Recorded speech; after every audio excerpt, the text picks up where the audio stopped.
Reporter Gulzan Khan Chandio. Pakistan Peoples Party जो मरकज़ी chairman शहीद जमहूरियत बीबी मोहतरमा बेनज़ीर भुट्टो साहिबा जो लखते जिगर जनाब लावल भुट्टो ज़रदारी लाड़काणो खड़ा हाउस ते आमद।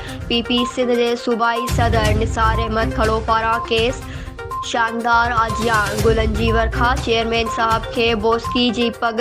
PP सिंध जे सूबाई सदर निसार अहमद खड़ो खेस पाराए ऐं संदसि न्याणी MPA मैडम निदा खड़ो साहिबा लेडीज़ विंग जे अहदेदारनि समेत ऐं गुलड़नि जहिड़नि मासूम ॿारनि गुलनि जा इस्तक़बालिया तौर ते वरखा करे तोहफ़ा पिणु पेश कया, जॾहिं त शहीद राणी मोहतरमा बेनज़ीर भुट्टो जे इतमाद वारे साथी सीनियर सियासतदान PP सिंध जे सूबाई सदर निसार अहमद खड़ो आजियाणे जी तक़रीब करे चेयरमैन साहब खे वेलकम कयो।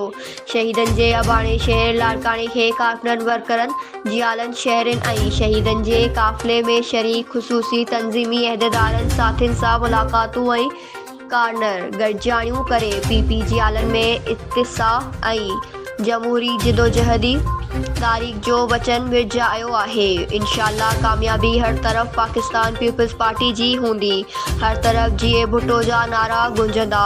उन मौक़े ते PP लाड़काणो जा मक़ामी तंज़ीमी कारकुननि वर्कर जियाला नज़रियाती भुट्टो अज़म जा पैरोकार पिणु वॾे अंग में मौजूद हुआ। पाकिस्तान पीपल्स पार्टी ज़िंदाबाद, भुट्टो अज़म ज़िंदाबाद। News Sindh Express news.